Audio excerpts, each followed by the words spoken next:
সিরিয়ার রাষ্ট্রীয় প্রতিষ্ঠানগুলোতে এসডিএফকে একীভূত করার সময়সীমা শেষ হওয়ার আগেই আলেপ্পোতে সিরীয় সেনাবাহিনী ও কুর্দি নেতৃত্বাধীন সিরিয়ান ডেমোক্রেটিক ফোর্স এসডিএফ এর মধ্যে সংঘর্ষ হয়েছে।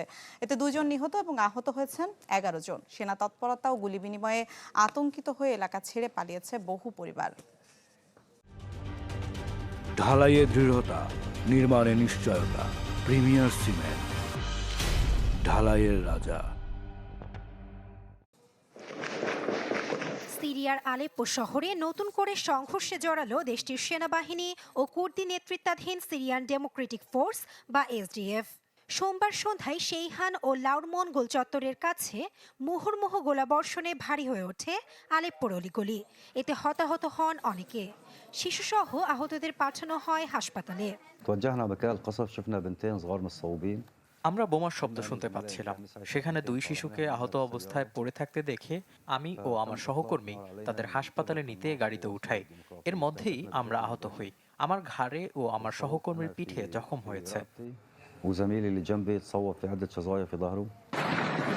এদিকে দুপক্ষই পাল্টাপাল্টি সংঘর্ষ শুরুর দাবি করেছে।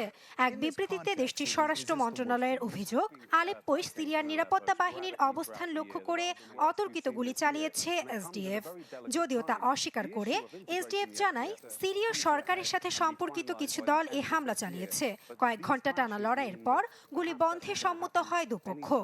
এদিকে সশস্ত্র সেনা তৎপরতা ও গুলি বিনিময়ে আতঙ্কিত হয়ে এলাকা ছেড়ে পালিয়েছে বহু পরিবার। এমন সময়ে এই হামলা যখন সিরিয়ার নতুন সেনাবাহিনীতে এসডিএফ এর একীভূতকরণ বিষয়ে আলোচনার জন্য সোমবার দামেস্কো সফরে আসেন তুরস্কের পররাষ্ট্রমন্ত্রী হাকান ফিদান।